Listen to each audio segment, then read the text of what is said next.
وَلَمَّا رَأَى الْمُؤْمِنُونَ الْأَحْزَابَ، جب ان لشکروں کو اہل ایمان نے دیکھا. اب دیکھیے ایک ہی سچویشن ہے، اس میں ایک ریئیکشن ہے منافقین کا، ما وعدنا اللہ ورسولہ الا غرورا، اور ایک ریئیکشن اہل ایمان کا ہے، ولما رأى المؤمنون الاحزاب قالوا هذا ما وعدنا اللہ ورسولہ وصدق اللہ ورسولہ. ان کا رد عمل کیا تھا؟ یہی تو ہے جس کا وعدہ کیا تھا اللہ نے اور اس کے رسول نے، اور سچ کہا تھا اللہ نے اور اس کے رسول نے. ان کے سامنے وہ آیات تھی جو مدینہ منورہ میں آنے کے تقریباً فوراً بعد نازل ہو گئی تھی. وَلَنَبْلُوَنَّكُمْ بِشَيْءٍ مِّنَ الْخَوْفِ وَالْجُوعِ وَنَقْصٍ مِّنَ الْأَمْوَالِ وَالْأَنفُسِ وَالثَّمَرَاتِ، ہم لازماً تمہیں آزمائیں گے، فقر و فاقہ سے، بھوک سے، جان و مال کے نقصان سے، محنتوں کی کمائیوں کے ضائع ہونے سے. یہ سارے امتحانات آئیں گے، جان لو. یہ کانٹوں بھری سیج ہے، یہ پھولوں کا بستر نہیں ہے، کانٹوں بھرا بستر ہے. لہذا دیکھ کر آؤ، اس وادی میں قدم رکھنا ہے تو سوچ سمجھ لو پہلے سے. چمی گویم مسلمانم بلرزم کہ دانا مشکلات لا الہ رہا. میں جب کہتا ہوں کہ میں مسلمان ہوں تو مجھ پر لرزہ طاری ہوتا ہے، اسی کہ مجھے معلوم ہے لا الہ الا اللہ کہہ دینا آسان ہے، اس پر پورا اترنا بہت مشکل ہے. لہذا ان کی نگاہ میں وہ تھا، ان کی نگاہ میں یہ تھا کہ قیصر و کسریٰ کے خزانے وہ آئے، بعد میں آئے، لیکن یہ ہے کہ ابھی نہیں آئے تھے.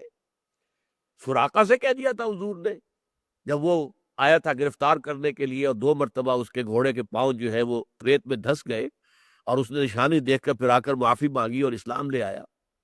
تو حضور نے فرمایا سراقہ میں تیرے ہاتھوں میں کسریٰ کے کنگن دیکھ رہا ہوں. ایک وقت آئے گا کہ کسریٰ جو کنگن پہنتا تھا جو بہت قیمتی ہوگا، کیسا ہوگا، اس میں سونے میں کیا ہیرے جڑے ہوئے ہوں گے، اے سراقہ میں دیکھ رہا ہوں کہ تمہارے ہاتھوں میں وہ کنگن ہے. اور یہ ہوا جب مدائن فتح ہوا، اور وہ قلعہ جو تھا اس کا اور محل وہ فتح ہوا اور تمام مال غنیمت جمع ہوا، تو حضرت عمر نے کسریٰ کے کنگن نکال کر کہا سراقہ کہاں ہے، بلاؤ، اور انہیں پہنا دیے. کہ یہ حضور نے فرمایا تھا، یہ بات آج پوری ہو گئی. یہ کسریٰ کے کنگن سراقہ کے ہاتھ کے اندر ڈال دیے گئے. لیکن یہ وعدہ پورا ہونے میں ابھی وقت ہے، ابھی لگیں گے اس میں کوئی 7-8 سال. لیکن یہ ہے کہ یہ تو وقت کا معاملہ ہے نا، حقیقت تو نہیں بدلتی اس سے. تو چونکہ ان کے سامنے یہ تھا وَلَنَبْلُوَنَّكُمْ بِشَيْءٍ مِّنَ الْخَوْفِ وَالْجُوعِ، خوف.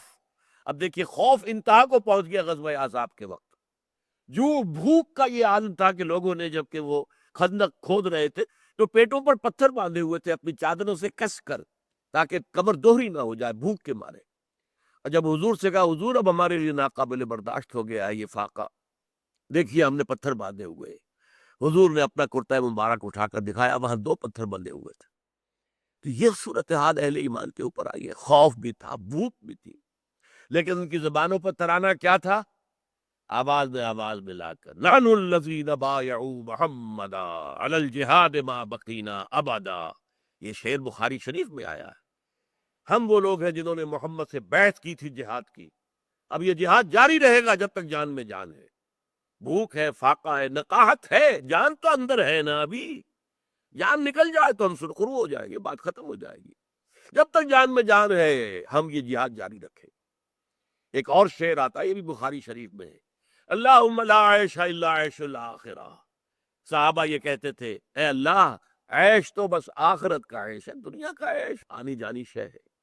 لا عیش الا عیش الاخرہ. اور حضور فرماتے تھے جواب میں، یہ تھی کیفیت اس جماعت کی، محمد الرسول اللہ والذین معہ. نقشہ کیا تھا؟ صحابہ کہہ رہے اللہم لا عیش الا عیش الاخرہ. حضور فرمایا فاغفر الانصار والمہاجر، تو اے اللہ ان انصار اور مہاجرین کی جماعت کی مغفرت فرمانا. یہ کیفیت تھی، اور یہ اہل ایمان کا رد عمل تھا کہ انہوں نے کہا کہ ھذا ما وعد اللہ ورسولہ وصدق اللہ ورسولہ وما زادہم الا ایمانا وتسلیما.